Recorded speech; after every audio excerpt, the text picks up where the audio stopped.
बड़ा हिट भइल गाना उ 100 मिलियन हो गइल रोरा लोग के प्यार आशीर्वाद से जी।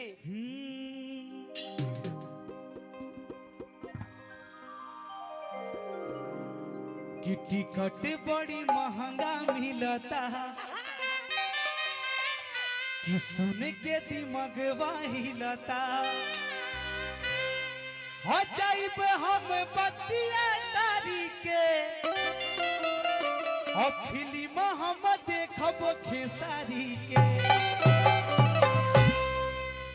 हो बलम बात महनला नारी के और फिल्म हम देखब खेसारी के 1 2 3 4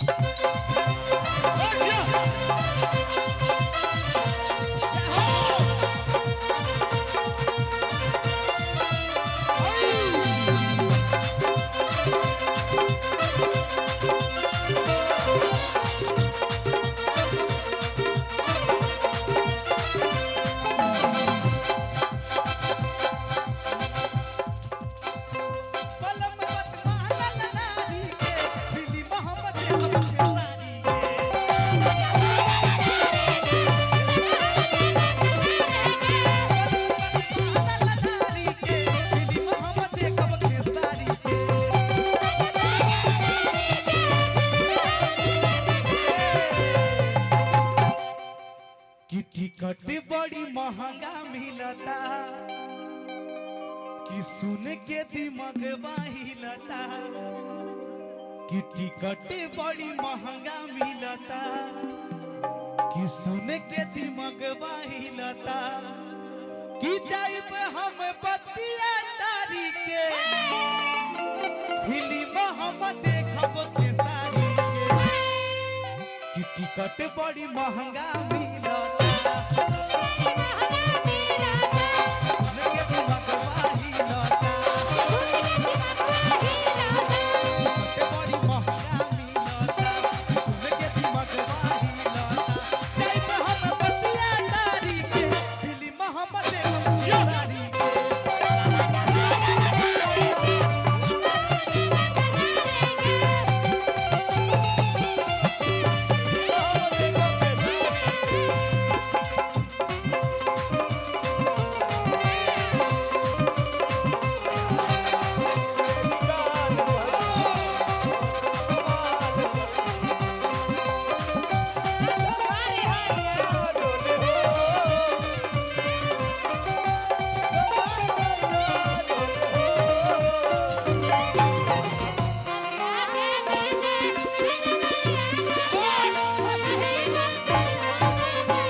औरत इतना बड़का खेसारी लाल के फैन बिया वो अपना ससुर से लड़ जाती है कोरस बढ़ाइए। कहतिया क्या कहती है? कि हम जाइब तो जाइब चाहे कुछो हो जाए ट्रिबल तुनकर पति का कहता नहीं पति कि बाबूजी खिसियई है रनिया मत जाओ कि जेठ गरियई है रनिया कि बाबूजी खिसियई है रनिया कि जेठ गरियई है रनिया तो कहतारी कि जाइब हम घूंघट काढ़ी के फिल्म हम देखब खेसारी के कि बाबूजी खिसियई है रनिया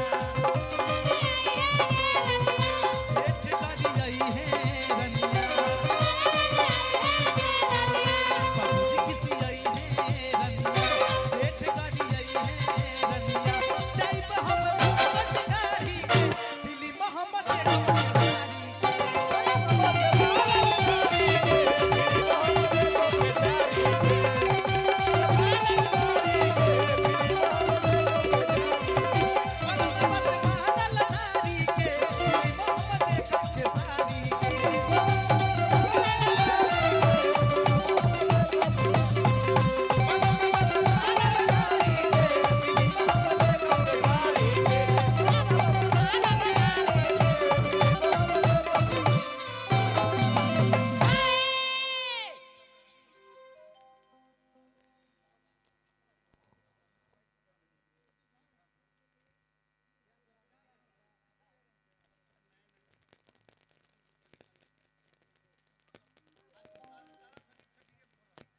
हेलो, एक सूचना है,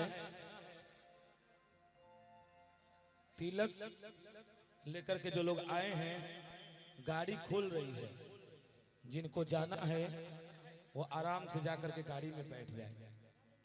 तिलक वाली गाड़ी खोल रही है, जो लोग यहाँ पर होंगे जाने वाले वो गाड़ी में अपने जाकर के बैठ सकते हैं।